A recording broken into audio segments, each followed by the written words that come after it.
வணக்கம். முதலில் தலைப்புச் செய்திகளை பார்க்கலாம். நாடாளுமன்ற தேர்தலில் தேசிய ஜனநாயக கூட்டணி 400 இடங்களுக்கு மேல் வெல்லும் என்று பிரதமர் மோடி பேச்சு. பாஜக மட்டும் 370 இடங்களை கைப்பற்றும் என்றும் நம்பிக்கை.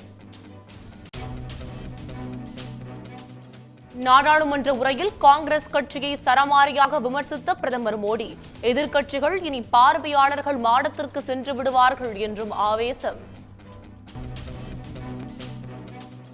பிரதமரின் உரையில் ஆணவம் மட்டுமே வெளிப்படுவதாக காங்கிரஸ் கட்சி பதிலடி. நேரு மறைந்து 60 ஆண்டுகளாகியும் அவரை பற்றியே பிரதமர் பேசுவதாகவும் விமர்சனம்.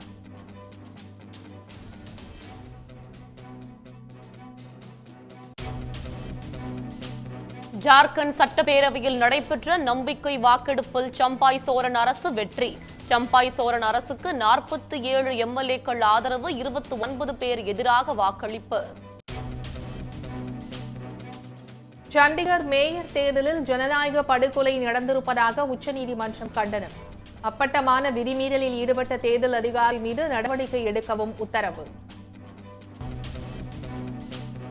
கலைஞரின் எண்ணத்தை செயல்படுத்துவதே திராவிட மாடல் அரசின் நோக்கம். ஸ்பெயினில் தமிழ் கலாச்சார நிகழ்ச்சியில் முதலமைச்சர் மு க ஸ்டாலின் பேச்சு.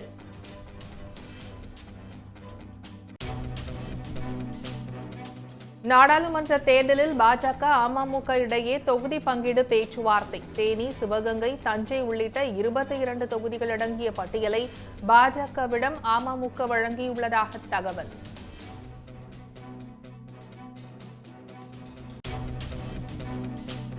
மக்களவைத் தேர்தலில் தங்கள் அணி இரட்டை இலை சின்னத்தில் போட்டியிடும் என்று ஓ பன்னீர்செல்வம் நம்பிக்கை. அதிமுகவில் 2 கோடி தொண்டர்கள் இருப்பதாக எடப்பாடி பழனிசாமி கூறுவதெல்லாம் பொய் என்றும் விமர்சனம்.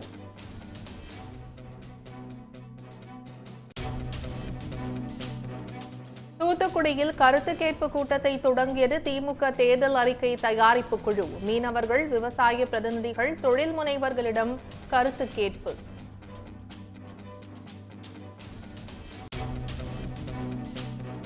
சென்னையை அடுத்த வேலப்பன் சாவடியில் அதிமுக தேர்தல் தயாரிப்பு குழு ஆலோசனை. அறிக்கையில் இடம்பெறும் அம்சங்கள் குறித்து தொழில் முனைவோரிடம் கருத்து கேட்பு.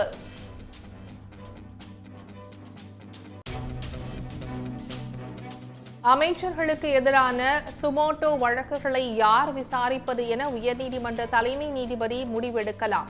அமைச்சர் KKSSR ராமச்சந்திரன் தொடர்ந்த வழக்கில் உச்சநீதிமன்றம் உத்தரவு.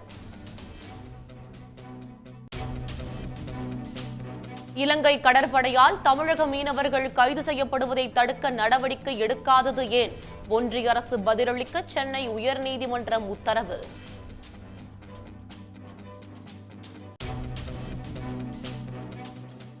பெண் போலீசிடம் தகராறில் ஈடுபட்ட இந்து முன்னணி பிரமுகருக்கு ஜாமீன் வழங்க மறுப்பு.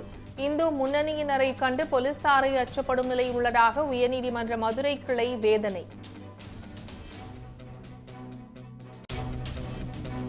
திண்டுக்கல் சந்தையில் கொடைக்கானல் மலைப்பூண்டு விலை கிலோ 650 ரூபாய் வரை விற்பனை. வரத்து குறைந்ததே விலை உயர்வுக்கு காரணம் என வியாபாரிகள் தகவல். பிரதமர் மோடிக்கு நெருக்கமானவர் என்பதால் பேடிஎம் நிறுவனங்கள் மீது நடவடிக்கை எடுக்க சிபிஐ, இடி தயங்குவதாக காங்கிரஸ் குற்றச்சாட்டு.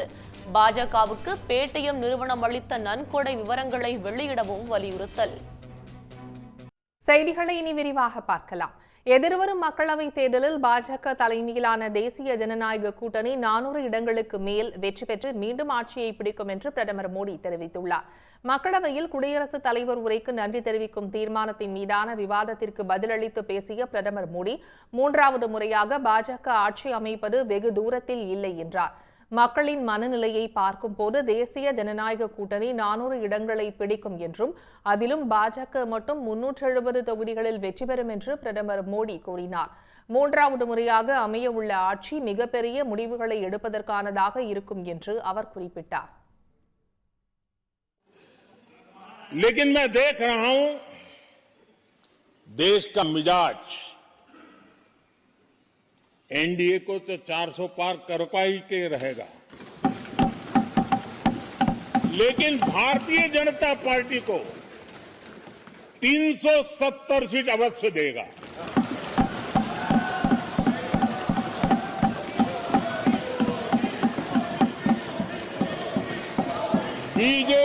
370 सीट और एनडीए को 400 पार।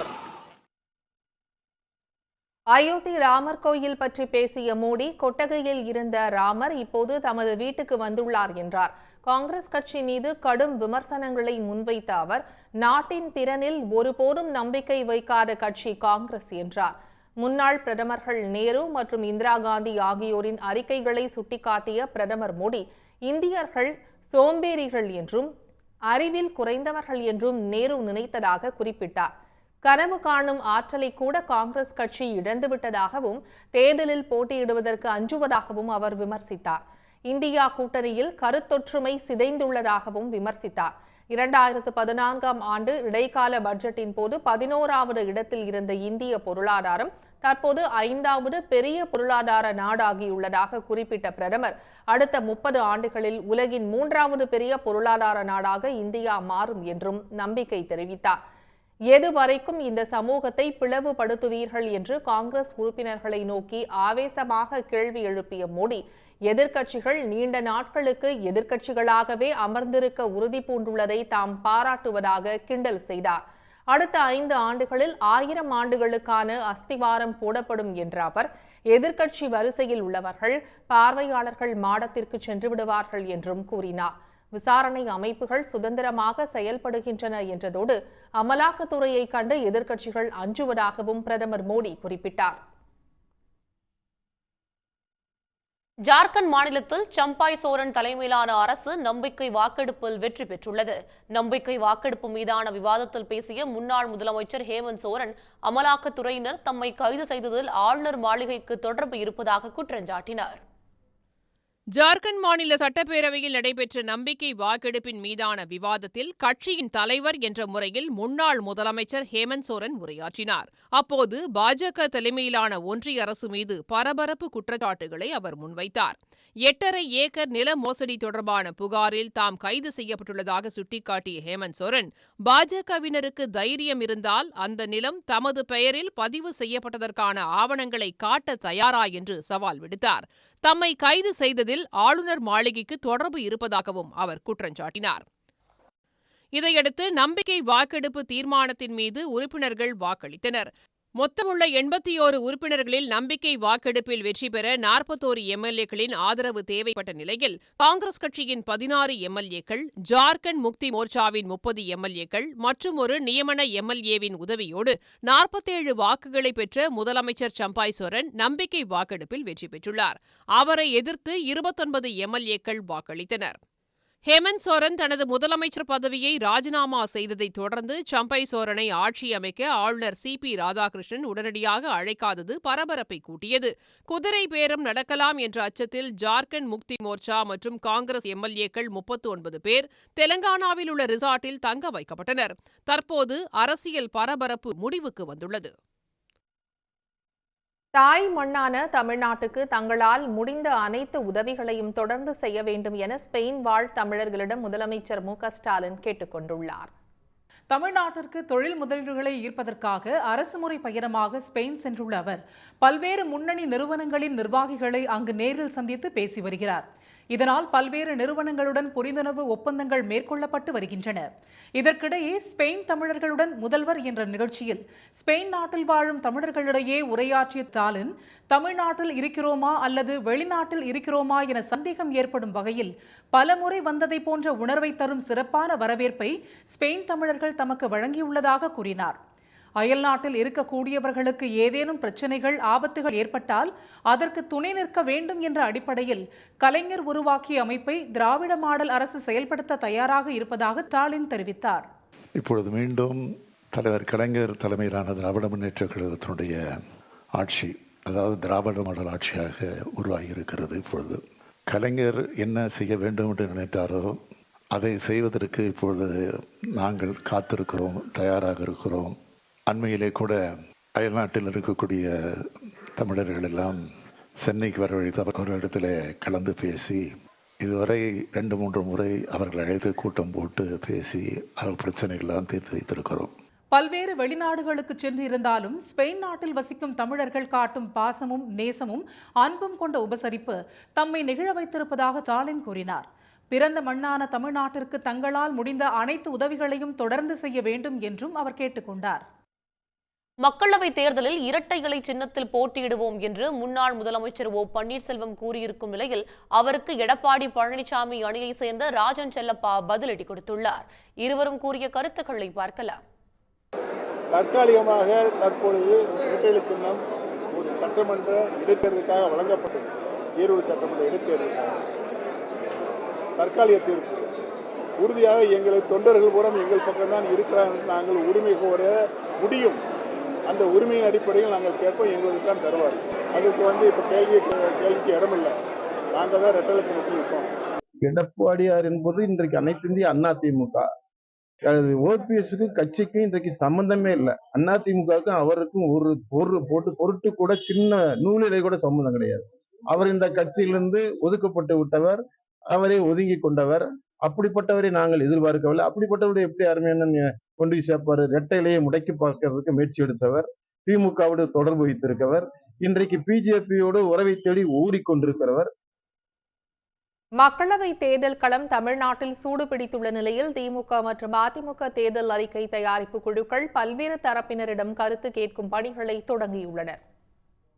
திமுக துணை பொதுச் செயலாளர் கனிமொழி தலைமையிலான 11 பேர் கொண்ட தேர்தல் அறிக்கை தயாரிக்கும் குழுவினர் தூத்துக்குடியில் சுற்றுப்பயணம் மேற்கொண்டனர். அங்கு தனியார் திருமண மண்டபத்தில் நடைபெற்ற கூட்டத்தில் தூத்துக்குடி, விருதுநகர், ராமநாதபுரம் உள்ளிட்ட மாவட்டங்களைச் சேர்ந்த தொழில் முனைவோர்கள், வர்த்தகர்கள், விவசாயிகள், மீனவர்கள் உள்ளிட்ட பல்வேறு தரப்பினர் கலந்து கொண்டனர். அவர்கள் தங்களின் கோரிக்கைகள் மற்றும் கருத்துக்களை மனுக்களாக திமுக குழுவினரிடம் வழங்கினர். ஐதர் சிப்காட் ஆர் தூத்துக்குடி முனிசிபல் கார்பரேஷன் ஏதோ ஒரு டேக்ஸ் தான், அந்த ப்ராப்பர்ட்டி டேக்ஸ் அந்த சிப்காட் காம்ப்ளெக்ஸுக்கு போடணும்னு கேட்டுக்கொண்டிருக்கிறோம். தூத்துக்குடியில் நடந்த வெள்ளத்தினால் பாதிக்கப்பட்டதில் இனி இது மாதிரி நேராமல் தூத்துக்குடியில் ஸ்டார்ம் ட்ரைனேஜ் சிஸ்டம் நிரந்தர சொல்யூஷன் இதுக்காக கொடுக்க வேண்டும். கம்யூனிட்டி ப்ரிப்பரேஷன், அதாவது மக்களும் அரசாங்கமும் சேர்ந்து இந்த மாதிரி வெள்ளங்கள் வந்தால் அதை எப்படி தடை செய்யணும், அதை எப்படி மேற்கொள்ள வேண்டும் அப்படிங்கிறத செயல்படுத்தணும். பொதுமக்கள், தொழில்துறை உள்ளிட்ட தரப்பினர் அளிக்கும் கருத்துக்கள், கோரிக்கைகள் அடிப்படையில் தேர்தல் அறிக்கை தயாரிக்கப்படும் என்று நாடாளுமன்ற உறுப்பினர் கனிமொழி தெரிவித்தார். பல குழப்பங்கள் இருக்கு. அதே நேரத்தில் மாநில உரிமைகளை மதிப்பதும் இல்லை. தூத்துக்குடியிலே ஏற்பட்ட, சென்னையிலே ஏற்பட்ட மிகப்பெரிய வெள்ள பாதிப்புகளுக்கு கூட ஒன்றிய அரசாங்கம் நமக்கு எந்த நிதி உதவியும் செய்யவில்லை. இப்படிப்பட்ட சூழலில் மக்கள் ஆட்சி மாற்றம் வர வேண்டும் என்ற அந்த உறுதியோடு தான் அந்த வரவேற்போடு எங்களிடம் கோரிக்கைகளை தருகிறார். இதேபோன்று அதிமுகவின் தேர்தல் அறிக்கை தயாரிப்பு குழுவும் சுற்றுப்பயணத்தை தொடங்கியுள்ளது. சென்னை வேலப்பஞ்சாவடியில் உள்ள தனியார் திருமண மண்டபத்தில் நடைபெற்ற கூட்டத்தில் சென்னை மண்டலத்தில் பல்வேறு அமைப்புகளைச் சேர்ந்த நிர்வாகிகளிடம் அதிமுக குழுவினர் கருத்து, கோரிக்கைகளை கேட்டு பதிவு செய்தனர். கச்சத்தீவு அருகே மீன்பிடிக்கும் தமிழ்நாட்டு மீனவர்களை இலங்கை கடற்படை கைது செய்வதை தடுக்க ஆக்கப்பூர்வமான நடவடிக்கைகளை எடுக்காதது ஏன் என்று ஒன்றிய அரசுக்கு சென்னை உயர்நீதிமன்றம் கேள்வி எழுப்பியுள்ளது.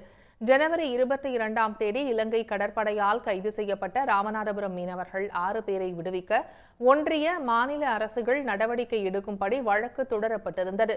இந்த வழக்கை மீனவர் பாதுகாப்பு அமைப்பின் தலைவர் பீட்டர் ராயன் தொடர்ந்திருந்தார்.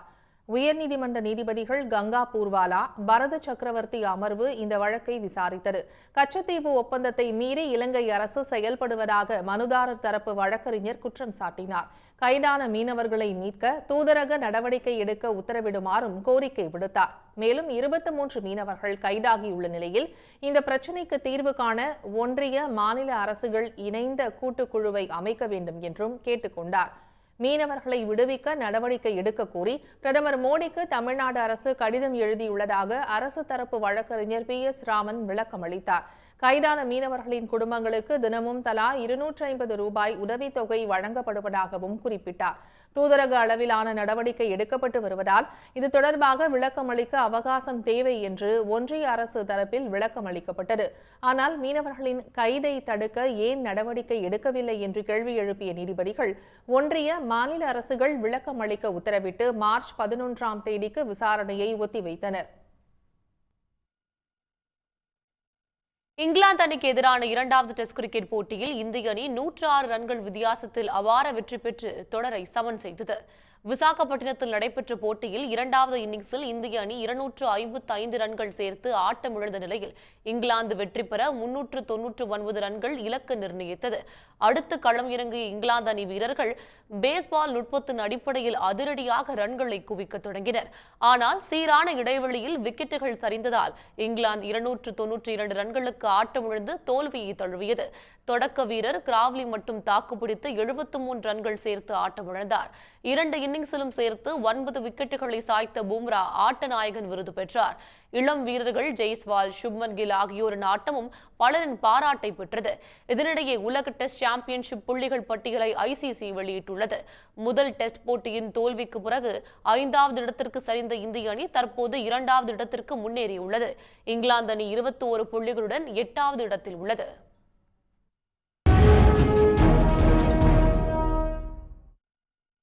திண்டுக்கல் சந்தையில் வரத்து குறைவால் மலைப்பூண்டு விலை கிலோ 650 ரூபாய் வரை உயர்ந்துள்ளது. தமிழ்நாட்டிற்கு தேவையான வெள்ளைப்பூண்டு இமாச்சல பிரதேசம், மத்திய பிரதேசம், காஷ்மீர் உள்ளிட்ட வட மாநிலங்கள் மற்றும் கொடைக்கானலிலிருந்து விற்பனைக்கு கொண்டு வரப்படுகின்றன. இமாச்சலில் தற்போது பூண்டு சீசன் என்றாலும் அங்கு கடந்த சில மாதங்களுக்கு முன்பு பெய்த கனமழையால் விளைச்சல் பாதிக்கப்பட்டுள்ளது. இதனால் 100 முதல் 150 ரூபாய் வரை தரத்தை பொறுத்து விற்பனை செய்யப்பட்டு வந்த வெள்ளைப்பூண்டு கிலோ 460 ரூபாய் வரை விலை உயர்ந்து விற்பனையாகிறது. இதேபோல மருத்துவ குணமிக்க கொடைக்கானல் மலைப்பூண்டின் விலையும் ஏற்றம் கண்டு கிலோ 260 முதல் 650 ரூபாய் வரை விற்பனையாகிறது. இந்த விலை தற்காலிகமானதுதான் என கூறும் வியாபாரிகள் மத்திய பிரதேசத்திலிருந்து பூண்டு வரத்து அதிகரித்ததும் அதாவது அடுத்த 10 நாட்களில் விலை குறைந்துவிடும் என தெரிவித்துள்ளனர். வரவு ரொம்ப கம்மியாக இருக்கனால விலைவாசி ரொம்ப ஏற்றமாக இருக்குது. அதுபோல் இமாச்சல் பூடு மற்ற பூடெல்லாம் அது மட்டும்தான் இருக்குது. மத்திய பிரதேசம், குஜராத், ராஜஸ்தான் இருக்க பூடு பூரா நீ ஒரு வாரம் 10 நாளில் வந்துடும். வந்ததுக்கப்புறம் கிலோக்கு 100 ரூபாயிலேருந்து 150 ரூபா குறைஞ்சிரும். இந்த விலையேற்றமானது தற்காலிகமாக தான் இருக்கும். வெள்ளைப்பூடு வாங்க வந்தோம். வெள்ளைப்பூடு விலை ரொம்ப ஜாஸ்தியாக இருக்குது. முன்னாடியெல்லாம் நாங்கள் வாரத்துக்கு 1 கிலோ 2 கிலோ அப்படி வாங்குவோம். இப்போ விலை அதிகமாக இருக்கிறதுனால ஒரு அரை கிலோ 1 கிலோ இப்படி வாங்குற மாதிரி இருக்குது. முன்னாடி 100 ரூபா 150 ரூபா அப்படி இருந்துச்சு. இப்போ 400 ரூபா விற்கிறாங்க. கிலோ 400 500 இப்படி போயிட்டு இருக்குது. வெள்ளைப்பூண்டின் விலை திடீரென உயர்ந்திருப்பதால் இல்லத்தரசிகள் பெரும் அதிர்ச்சிக்கு ஆளாகியுள்ளனர். 1 கிலோ பூண்டு வாங்க வேண்டிய இடத்தில் விலையேற்றம் காரணமாக தற்பொழுது அரை கிலோ 1/4 கிலோ பூண்டுகளை மட்டுமே மக்கள் வாங்கி செல்வதாக வியாபாரிகள் கூறுகின்றனர். நீதிபதி தாமாக முன்வந்து விசாரிக்கும் அமைச்சர்கள் மீதான வழக்குகளை யார் விசாரிப்பது என்பது குறித்து சென்னை உயர்நீதிமன்ற தலைமை நீதிபதியை முடிவெடுக்கலாம் என்று உச்சநீதிமன்றம் உத்தரவிட்டுள்ளது.